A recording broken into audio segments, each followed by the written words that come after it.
Hello everyone. In this video we'll be looking at a set called Shooting Competition Set from DILR 2019 slot 2 of CAT paper. So this set is the most difficult set in slot 1 and slot 2 together. So this set is often rated as very difficult in terms of difficulty, and we'll look at a 10 to 15 minute solution for this set. Also, let me tell you that there are as many as 3 questions that you can solve from this set without solving the complete set.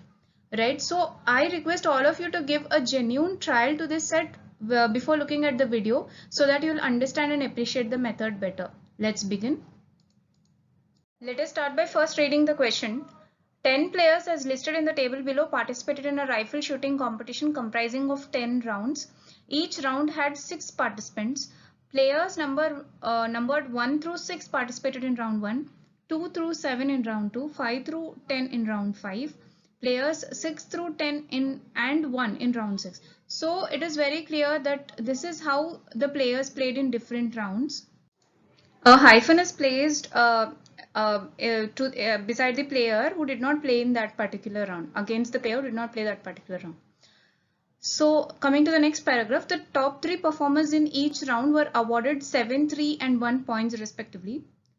There are no ties in any of the 10 rounds. So this means that in a particular round, 6 players played and one of them should get a 7, one of them should get a 3, one of them should get a 1 and rest 3 of them should get zeros. And we have 2 data points, points after round 6 and points after round 10. Now, what I did is I divided the entire table. I colored it in 2 different sets. Set 1 is round 1 to round 6 and set 2 is round 7 to round 10, so that you can understand it better. Then more points are given. The following information is known about rounds 1 through 6. So G did not score consecutively in any 2 rounds, right? Then E and F both scored in a round. Then from 7 to 10, we have only 2 players who scored in 3 consecutive rounds. One of them was C. No other players scored in any 2 consecutive. So we have 2 players who played consecutively in 3 rounds, and then there's no other player who played in consecutive rounds. Joshin scored in round 7 and Amita in round 10. Okay, no other player scored in all 4 rounds. So now let's look at the table. Now I have rewritten this entire table. How I have rewritten is we have 2 data points, right? Points after round 6 and points after round 10 for each of the players. Now by subtracting these two, what we essentially get is the points from round 7 to 10 for all the players.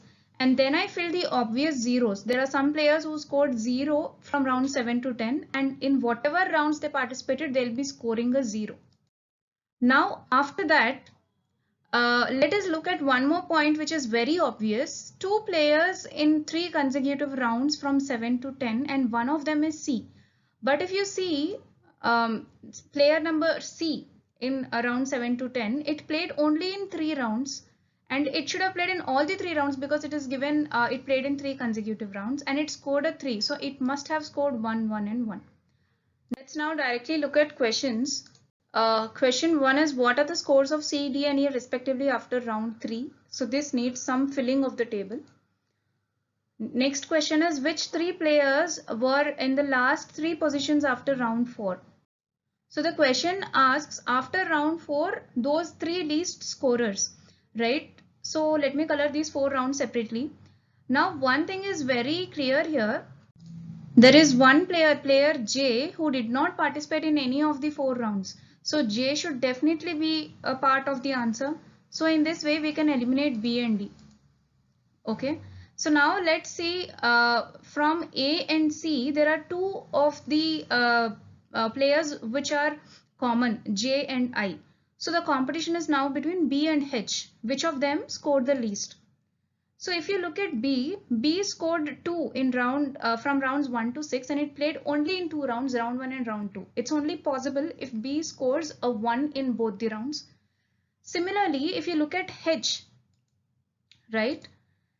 H at max can score 1 because the maximum score for H from rounds 1 to 6 is 1.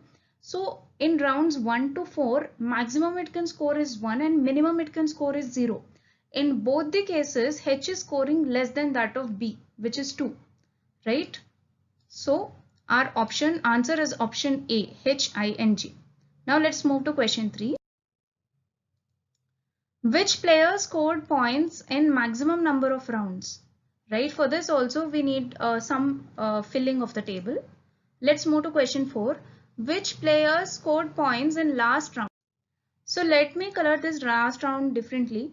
So if you see in round 10, you can observe one thing very clearly and very easily. If you see the player E played only in round 10 from rounds 7 to 10, and it scored 7 points in total from round 7 to 10. So it definitely scored a 7 in round 10, right? So E must be a part of the answer. So two options are eliminated in this way. And I filled a 7 over there for round 10 for E. So now the competition is between we have A, E and J in one option, option C, and in option B we have A, C and E. But again, we know that C scored 1, 1, 1 in each of these rounds, right? So the answer clearly is B, because C definitely played in round 10 and E also played in round 10, and anyways A is common for both the options. The answer is A, C and E.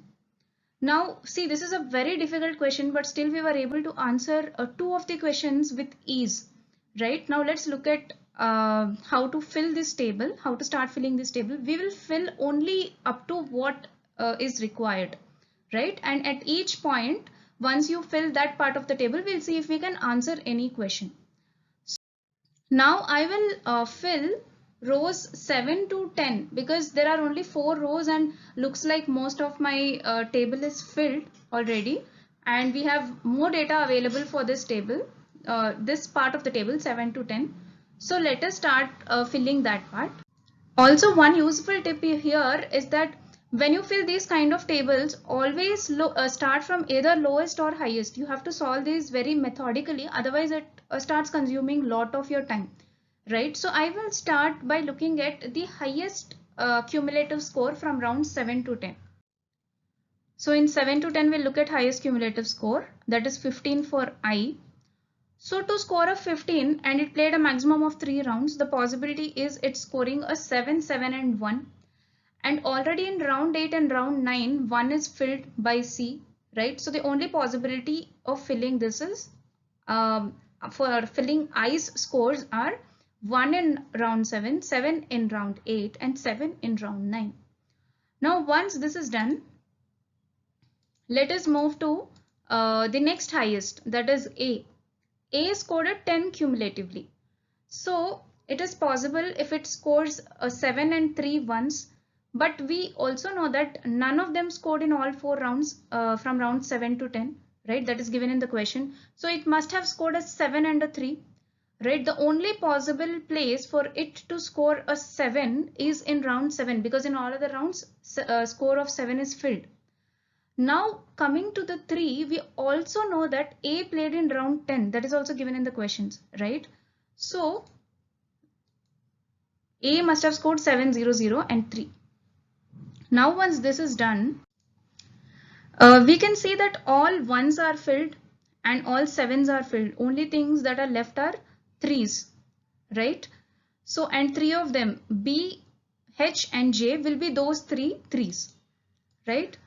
So now again we know that J scored in round 7. So J scored in round 7. So we will fill that accordingly. Now once this,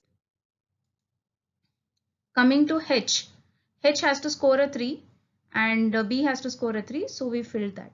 So now in this way we simply very easily filled round 7 to round 10. Now let us look at the question where it is asking the maximum number of rounds. Maybe we can solve it with this data. So now we have the entire table, whatever we filled round 7 to round 7, and a few of the data which we filled while solving the other questions. So the question 3, which says which player scored points in maximum number of rounds. So we'll look at only these options A, J, C and I. So let us first look alphabetically. Let's first look A, right? So now A scored a 8 from round 1 to 6. This means that it must have scored a 7 and a 1, right? Because it played only in 2 rounds and it scored 8. So Also, if you look at the table, already B scored a 1 in round 1. So we'll also fill this parallelly. The only possibility of this happening is A scoring a 7 in round 1 and 1 in round 6. And we also know that A is played in 2 rounds, round 7 and round 10, scored in 2 rounds, right? From round 7 to 10. So in total, A scored in 4 rounds. Now let's go to C. Coming to C, from 1 to 6, C scored a 3 and it played in 3 rounds. The only possibility is 1 1 1 or a 3. But again in round 1 and round 2 already the ones are filled. So the only possibility is C scored in one of the rounds a 3. Right? So it played only in, so it scored in only one of the rounds from round 1 to round 6. Right? So from round 1 to round 6 it played in one round. And if you look at round 7 to round 10, it played in 3 rounds. So the total number of rounds which C played is 4. Next, coming to I. I scored a 2 from round 1 to round 6.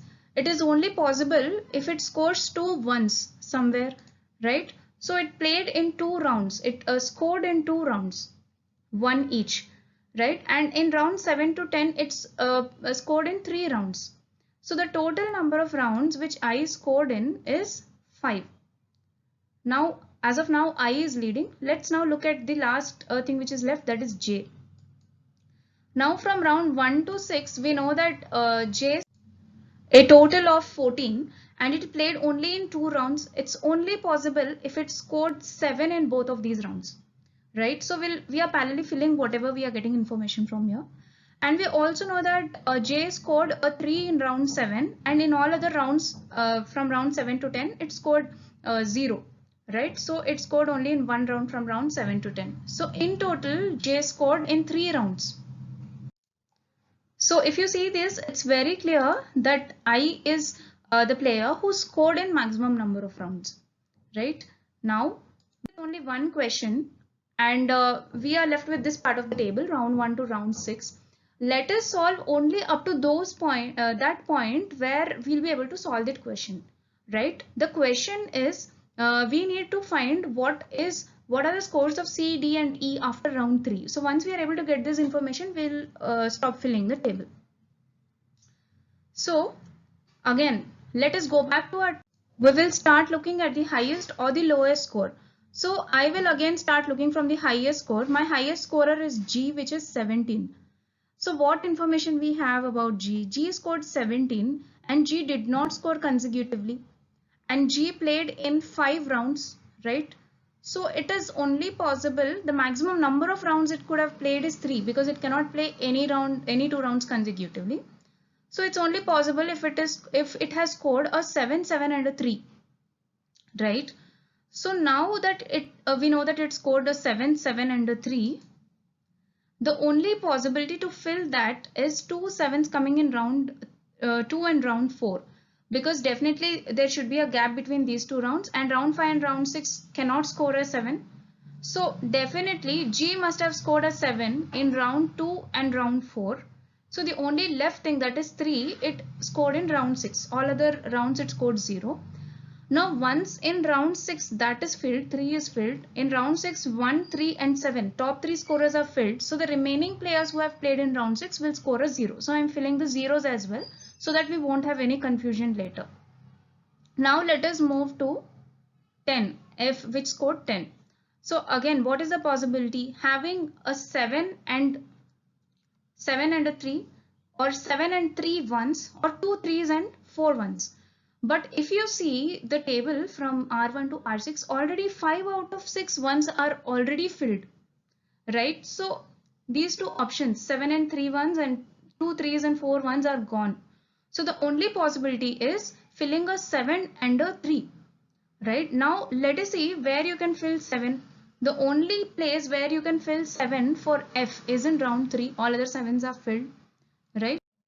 So now let us move to the next one. I will move to the lowest, right? So for F we did not know as of now where to place the 3. Let us move to the lowest, that is H.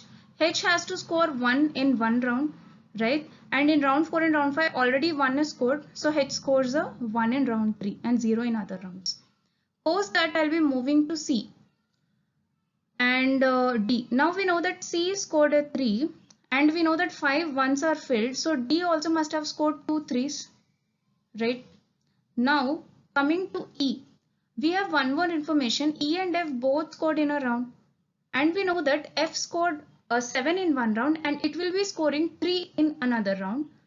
We also know that E will be scoring a 3 because all ones are filled, right? So now if E has to score a 3 and has to play along with F in one round, it has to be in the round where F played 7, because it cannot play with F where F also scores a 3 and E also scores a 3. So E will definitely play in this round R3 where F scored a 7. So once you fill that, in R3 we have 1, 7 and 3. I filled it rest of them with zeros. And E also we got the 3 which it played from round 1 to 6. The total score is 3. So I placed other zeros. Now once this is done, let us look at this part. So what is our aim? Our aim is to find the final score of C, D and E after round 3, right? So in round 1 and round 2 for C and D, we know that C has to get a 3 and D has to get 2 3s in round 1, 2 and 4 together.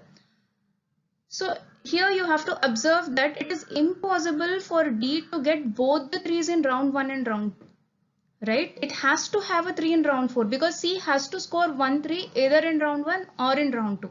So if C scores in round 1, D will score in round 2. Similarly, if C scores in round 2, D will score in round 1. So definitely 1 3 of D will be in round 4. Once you get that, you can answer this question. So the score of C up to round 3 will be 3. The score of D up to round 3 will be 3. The score of E up to round 3 is 3. So the answer is A. So in this way, we solved all the questions. We went methodically and we also solved only that much which is required for the questions. So when you encounter this set, it is very unlikely that you will solve this entire set under the time pressure, but always look for those questions, at least 1, 2 or 3 of those questions which you can answer with minimal calculations. Thank you. And in upcoming videos, we'll be looking at the only set left in slot 2 of DILR 2019 CAT paper.